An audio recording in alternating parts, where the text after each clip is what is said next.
في ثواني كتب الكلام كله. ايه يا عم ده؟ ايه يا عم ده؟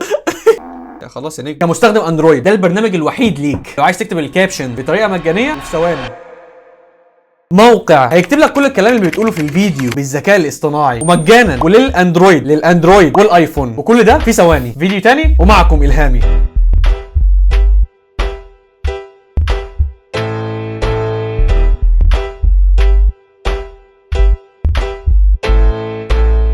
السلام عليكم، ازيكم يا جماعه الخير، عاملين ايه؟ واهلا بيكم في فيديو تاني ومعكم الهامي. طيب في البدايه كده الفيديو ده معمول مخصوص لجماعه الاندرويد. ليه؟ لاني عملت 3 فيديوهات بتكلم فيهم عن ازاي تخلي كل الكلام اللي انت بتقوله يتكتب في الفيديو مجانا، بس الفيديوهات دي كانت معموله لجماعه الايفون. فجماعه الاندرويد يعني قال لك انت زعلان مننا طيب ولا مخاصمنا ولا ايه دنيتك؟ احنا فين في الموضوع؟ نسينا ليه؟ فانا النهارده جايب لك موقع هيكتب لك كل الكلام اللي بتقوله في الفيديو بالذكاء الاصطناعي ومجانا، وينفع للاندرويد والايفون. فقبل ما نبدا ما تنساش تعمل لايك للفيديو وتشترك في القناه وتفعل الجرس عشان يوصلك كل جديد، وده الانستجرام والفيس بتوعي، تشرفني وتنورني وتابعتك يا صاحب الوجه السينمائي. وبدون كلام كتير يلا نبدا. الموقع بكل بساطه اسمه beth.tv. فخليني دلوقتي في السريع اقول لك على المميزات الموجوده في الموقع. اول ميزه ان الموقع مجاني، وبصراحه في جزء بفلوس وفي جزء مجانا، بس انا شايف من وجهه نظري ان الجزء المجاني اللي احنا هنشتغل عليه النهارده كافي ووافي، مش محتاج يعني تدفع فلوس. تاني ميزه ان هو موقع سهل جدا. الموقع ده اكنه برنامج مونتاج بالظبط، في تايم لاين ممكن تضيف موسيقى وصور وفيديوهات، وفي اوبشنز كتيره جدا. بالاضافه لكل ده في اوبشن انك تكتب كل الكلام اللي بتقوله في الفيديو. ثالث ميزه والاخيره ان نسبه الخطا في كتابه الكلام في الموقع ده تكاد تكون معدومه. انت متخيل؟ مفيش اخطاء الا اخطاء بسيطه بس وانت بتعدلها. يعني من الاخر اطمن، كل الكلام اللي بتقوله في الفيديو هيتكتب صح. طبعا يا جماعه هو ده موقع beth.tv. الواجهه بسيطه جدا، تلاقي ان في جزء مجانا وجزء بفلوس، بس احنا طبعا هنستخدم المجاني. تاني ميزه قويه في البرنامج ده ان انت عندك عربي وانجليزي. ممكن بكل بساطه تضغط على اوبشن عربي هنا هقول لك الموقع كله باللغه العربيه. طيب دلوقتي اول حاجه هنعملها ان احنا نضغط على كرييت فيديو، وزي ما انت شايف كده انت عندك هنا اوبشن ايه، ان انت ممكن تحط لينك لاي فيديو في اليوتيوب، فيسبوك، اي منصه ثانيه، تعمل كوبي لللينك وتيجي تحطه هنا، هيحط لك الفيديو ده في البرنامج ويكتب لك الكابشنز عليه. بس احنا دلوقتي هنضغط هنا وهنختار الفيديو بتاعنا اللي عايزين نكتب عليه الكابشنز او الكتابه. انا اخترت الفيديو بتاعي واتحط في البرنامج. ظاهره غريبه تصيب كل طلبه الجامعه بسبب دحيح الدفعه. طبعا ده فيديو انا كنت عامله، كنت منزله على الانستجرام، نزل فيديو كوميدي ومعلوماتيه وحاجات وحركات وكواليس الفيديوهات وكده، كل حاجه في الانستجرام. فانت لو مش عامل فولو فايتك كتير. طيب ازاي دلوقتي نخلي الموقع يكتب لنا الكابشنز او كل الكلام اللي احنا بنقوله في الفيديو؟ بكل بساطه هتيجي هنا عند سبتايتلز، وزي ما انت شايف كده هتختار اللغه بتاعتك من هنا. فانا دلوقتي هختار العربي من هنا، وتنزل تحت كده وتضغط على جنريت سبتايتلز. في بضع ثواني هتلاقي كل الكلام اللي انت قلته في الفيديو اتكتب عليه. برنامج خطير، في ثواني كتب الكلام كله. بص كده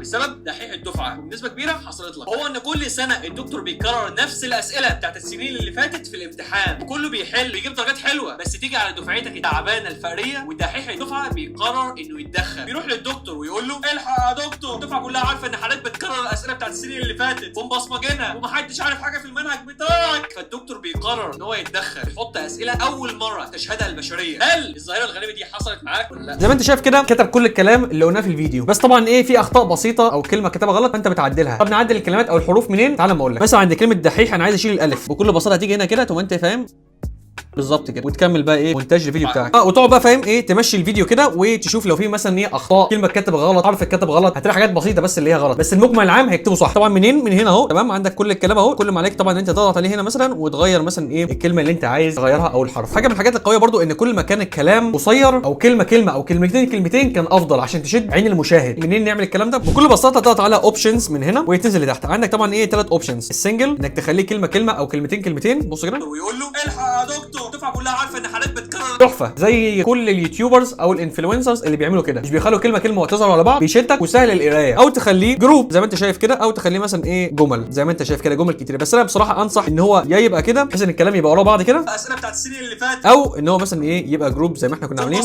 بس انا شايف بصراحه ان هو ايه سنجل كلمه عشان ايه يبقى سهل على القرايه وكده. طبعا انت ممكن تتحكم في شكل الخط او الفونت، او عندك مثلا ايه خطوط كتيره جدا انت ممكن تستخدمها. زي ما انت شايف كده في تنوع كبير جدا ومجانا. وطبعا من هنا انت ممكن تصغر او تكبر الخط، وطبعا انت ممكن هنا طبعا ايه تخلي الخط يمين شمال في النص. بصراحه احنا طبعا ننصح ان هو في النص. طبعا ايه ممكن تتحكم هنا في لون الكتابه. وطبعا عندك هنا انت ممكن تخلي مثلا ايه باك جراوند او تكست باك جراوند. بكل بساطه تضغط هنا كده وتخلي ايه في باك جراوند للكتابه. بس انا انصح بصراحه ان انت لا، خليها زي ما هي كده وتخليها ايه سنجل. طبعا انت ممكن برضو التكست ستروك، بص كده ممكن تخلي كده. طبعا احنا ممكن نخليها ايه يعني زي ما هي كده بالظبط كده عشان بحيث ان هي تبقى واضحه. خليها زي ما هي، وممكن طبعا ايه تغير لونها من هنا. بالاضافه لكل المميزات دي انت عندك طبعا الايفكتس، ان انت طريقه عرض الكلام. ويقول له الحق يا دكتور، الدفعه كلها عارفه ان حضرتك بتكرر بيكرر الاسئله بتاعت السنين اللي فاتت. طبعا ده التايم لاين زي ما انت شايف كده، ممكن تصغره ممكن تكبره زي ما انت عايز. طبعا البرنامج فيه شورت كاتس، تضغط هنا وتشوف الشورت كاتس بتاعت اللي هي الكيبورد زي ما انت شايف كده، ديليت سبليت دبليكيت النكست. طبعا انت ممكن تتحكم في الكلام زي ما انت شايف كده، تكبره تصغره، فاهم، خلي ايه تشكل الجمله زي ما انت عايز. بس واحد ممكن يقول لي مثلا انا خايف الكلام ده يستخبى مثلا ورا اللايك او حاجه زي كده، فاهم، عارفين انتوا اللايك والشير والحاجات دي كلها ممكن الكلام يستخبى وراها. فاعمل ايه؟ بكل بساطه هتيجي تضغط هنا كده ضغطه وهتلاقي عندك الفيديو سيف زون، هتضغط هنا كده هتلاقي بص حاطط لك اللايك والكومنت والشير عشان ما تجيش طبعا الكلام ده وتحطه هنا، فاهم. او عندك مثلا التيك توك بص برضه حاطط لك الحاجات دي، خليك في السيف زون حطه مثلا هنا. او مثلا اليوتيوب زي ما انت شايف كده الشورتس تبعد عن الحاجات دي وتخلي الكلام بتاعك في النص. فاحنا هنيجي نضغط مثلا هنا كده ونخليه مثلا هنا في السيف زون في النص هنا كده. طبعا زي ما انت شايف كده ده التايم لاين. انت ممكن مثلا هنا تيجي مثلا تعمل ايه سبليت زي ما انت شايف كده، كذا سبليت زي ما انت شايف كده. برنامج مونتاج، عايز تضيف عايز تشيل مثلا ايه اللقطه انت قلتها غلط، بكل بساطه كل ما عليك انك تضغط هنا طبعا وتحذف الجزء ده من هنا. طبعا انت لو عايز تضيف فيديو معين كل ما عليك انك تضغط على ميديا، عايز تضيف صوت عايز تضيف صوره عايز تضيف جي اي اف زي ما انت عايز. عندك طبعا التكست او الكلام او الكابشنز، طبعا عندك بالانجلش اوبشنز كتيره جدا او فونتس كتيره جدا انت ممكن تستخدمها. طبعا ايه المجاني وفي منها المدفوع، وعندك طبعا بالعربي عندك اشكال كتيره جدا بالعربي، في كتير فونتس بالعربي مجانا، وفي طبعا ايه اللي بفلوس. فانت طبعا ايه اختار اللي انت عايزه، بس انا صراحه يعني ده مروقني بصراحه. وزي ما انت شايف هنا كده لو ضغطت على الاوديو حاطط لك مؤثرات صوتيه كتيره جدا، في منها الفاني وفي منها بص كده الفاني.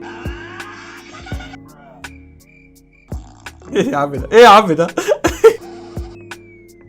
يا خلاص يا نجم.